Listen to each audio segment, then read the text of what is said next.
Okay, so when you hear African safari, what pops into your head? Maybe, Land Rovers, lions, sunsets. Today we're digging into something a bit different, maybe a little more intense. High-end African hunting safaris. We've looked at some really detailed sources about what these trips are actually like, the destinations, the animals, and surprisingly complicated stuff like getting trophies home. Our goal here, to unpack it all for you. The terrain, the species, the rules. Basically, a shortcut into this pretty niche world. All right, let's jump into this deep dive on African big game hunting. So Africa, it's got this enduring allure, doesn't it? What makes it the place for these kinds of, adventures, and how are these trips actually put together? It's fascinating, really, how they craft these experiences. Africa just has this incredible combination. The diverse landscapes, the sheer amount of wildlife, it makes for these premium hunting opportunities. And these aren't like package holidays off the shelf. They're meticulously planned. You've got fully licensed local professional hunters, PHs guiding you, experienced staff hosting you the whole time. It feels really personal.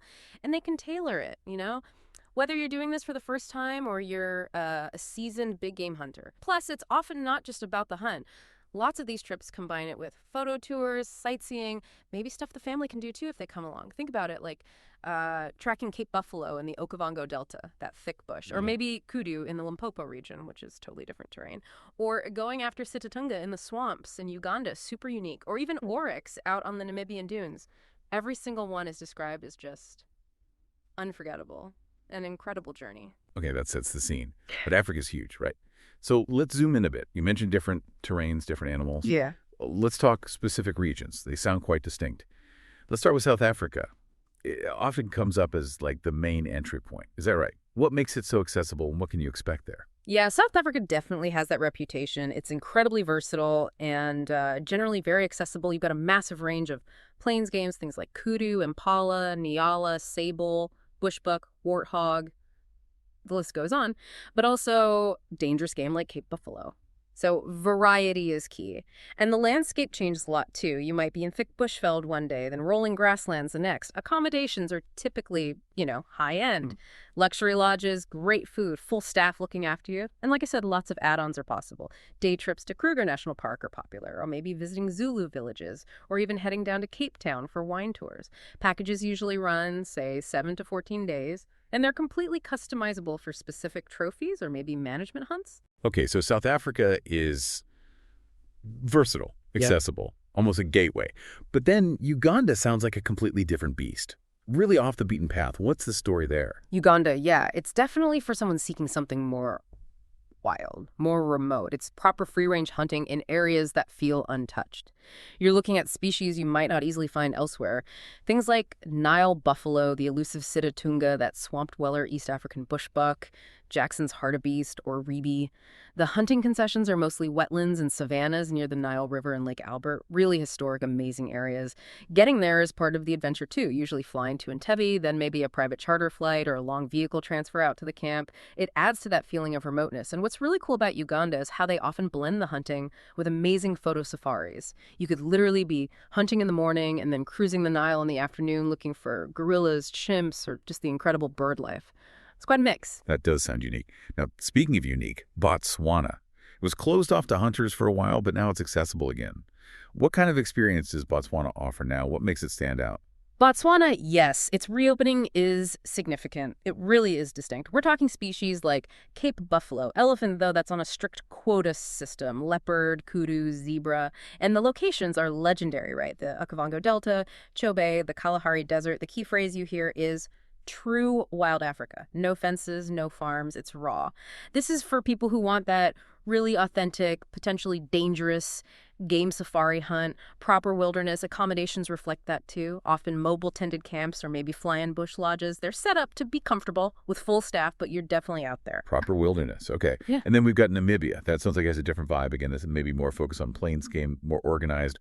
What are its defining traits? Namibia, yeah, it's got a strong reputation, especially for plains game and for being very efficient, particularly with the logistics like trophy handling. You find a huge variety of species there: gemsbok, springbuck, mountain zebra, eland, lechwe, even cheetah sometimes on very specific quotas.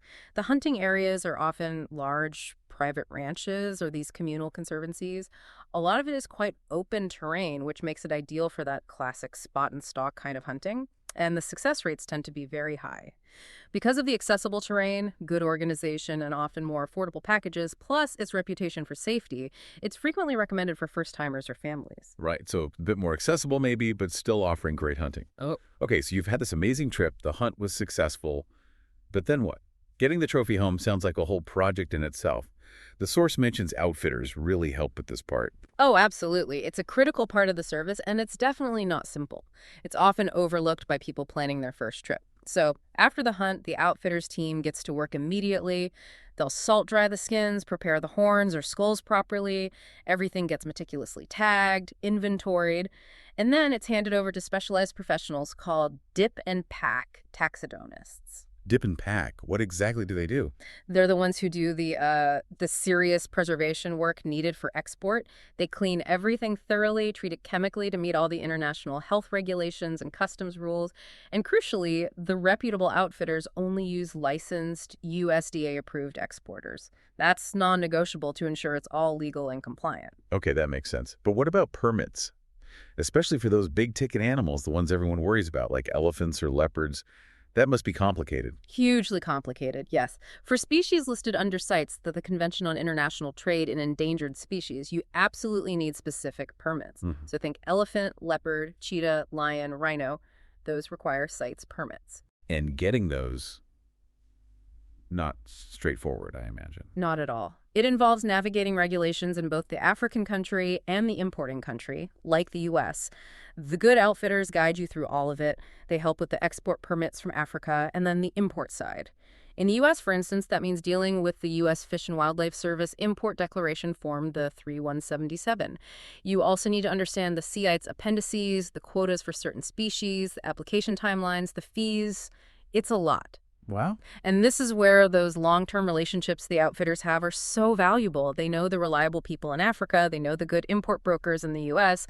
That network prevents things getting, lost in bureaucracy or stuck at customs, which can definitely happen. Okay, so the logistics are intense. But stepping back, beyond the amazing locations in the actual hunt, what's the bigger picture these outfitters are selling? What are their core values, according to the source? They really emphasize a few things that set them apart. Experience is a big one, often mentioning 30-plus years in international hunting. Another key point is offering personally hosted trips. The idea is you hunt with us, not just through us. That suggests a deeper level of involvement and care.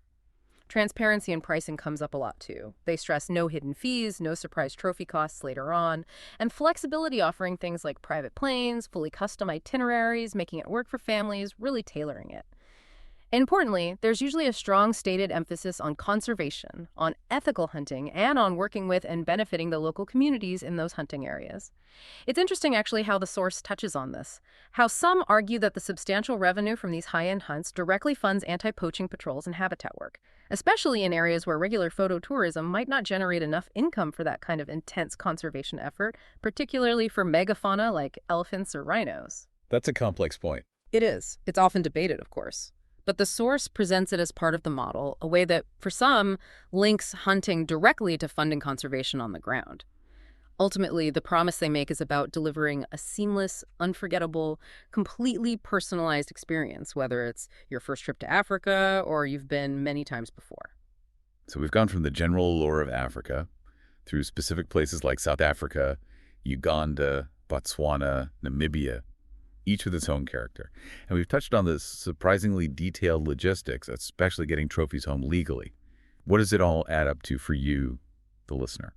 Well, whether you're captivated by the adventure itself or maybe just fascinated by how luxury travel meets complex international rules and wildlife management, this deep dive really shows the incredible amount of planning and expertise involved. It's this blend of raw wilderness and meticulous organization. It definitely makes you think, doesn't it? About the thrill, yes, but also about the layers beneath the ethical frameworks the industry talks about, the conservation arguments, and the sheer global coordination needed to make these extraordinary trips happen.